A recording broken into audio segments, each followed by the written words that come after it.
Okay, so I'm going to quickly show you how to attach a non-removable Strapzeez to a crossbody strap. This is a great tool to make sure your crossbody straps don't get longer. So for example, I've got some 1-inch webbing here, and then I have a 1-inch slider. Now I see how big this slider is. This is really meant for thicker material, like a handmade crossbody strap.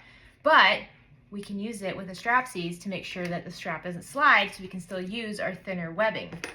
And then I've got 2 1-inch swivel hooks. Also, I'll be putting it all together using rivets. So I have 9mm by 8mm rivets, and I have a hole punch, and I have a rivet press. So we're gonna start building the strap just like we normally do. I'm going to take my slider, and I'm gonna take one end of my webbing, and I'm just gonna put it up and over that middle bar. Since I'm using rivets and not sewing, I do like to just kind of fold over this webbing by about 1/2 inch, and then I fold it again so it tucks in those raw edges and it gives me a nice tight fit around that center bar. And then I'm going to grab my hole punch, and I'm just going to eyeball it, and I'm going to punch a hole right in the center of my webbing fold over area. So it's through 3 layers of webbing, so you're going to want a good hole punch for that. And then I'm going to take the rivet with the post, the long piece, and I'm going to slide that through all 3 layers of the hole that I just punched. You can see it popping out over there. And then I'm going to take a cap for the rivet, and I'm just going to place it right on, just like that. Now I'm not going to press this until the end, just in case. I always like, just in case, I make mistakes.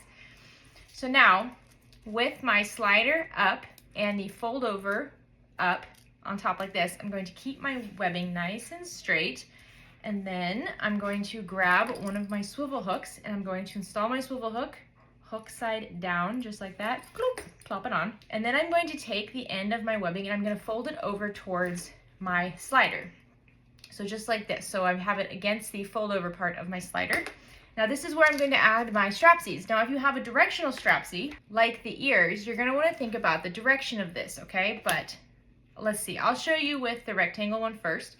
So I'm going to take my Strapzeez, and I'm going to slide it up, below, and then over the center. Now Strapzeez are meant to be pretty tight. So once you get this on, it's not going to slide down. So when you thread this, you need to push up one end and pull down the other end, just like that. And now I'm going to double check and make sure it's all right. So I have my swivel on the end here, and then I have my Strapzeez.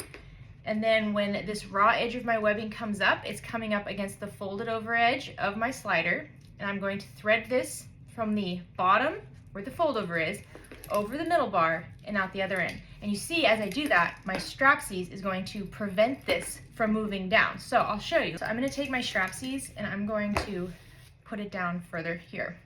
Now look, when I have this here, see how big the slider is?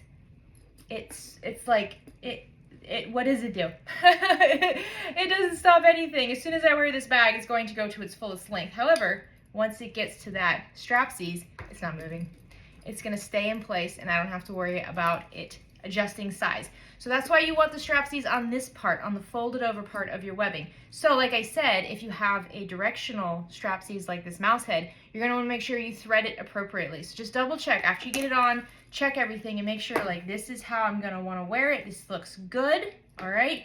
So once I'm all done with that, with my slider right side up, I'm going to be looking at my webbing like this. I'm going to grab my last swivel hook, thread that on so that the hook is up on the right side, just like my slider over here. And then I'm going to slide my slider all the way to the end of the strap, fold over my webbing by about 1/2 inch, just like I did with the slider, and then fold it over again so that it's tucking that hook right there.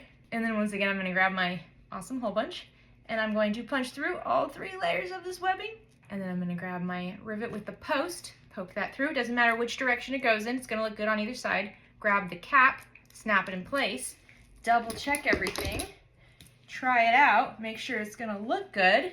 That looks really cute. I've got my super shiny little Strapzeez here, and it's going to stop the slider from moving. So while the slider might be able to move this way, that's fine. That's how we tighten it, right? So this direction is for tightening it. This direction is for loosening it. So without something stopping it, as we wear a heavy bag, it's going to get longer and longer and longer. And then once it's all done, I'm just going to grab a rivet press, any rivet press, and I'm going to quickly press those 2 rivets. And there we go. Easy peasy strap, not gonna move, beautiful accent. This is just the rectangular Strapzeez with no hole, but you could also use a rectangular Strapzeez with a hole so that if you wanted to clip like a keychain or an ID badge or something fun, you can clip it there. We also have it in multiple colors, multiple shapes, with, without holes, a star, lots of options. So I hope you love using this. These are really fun.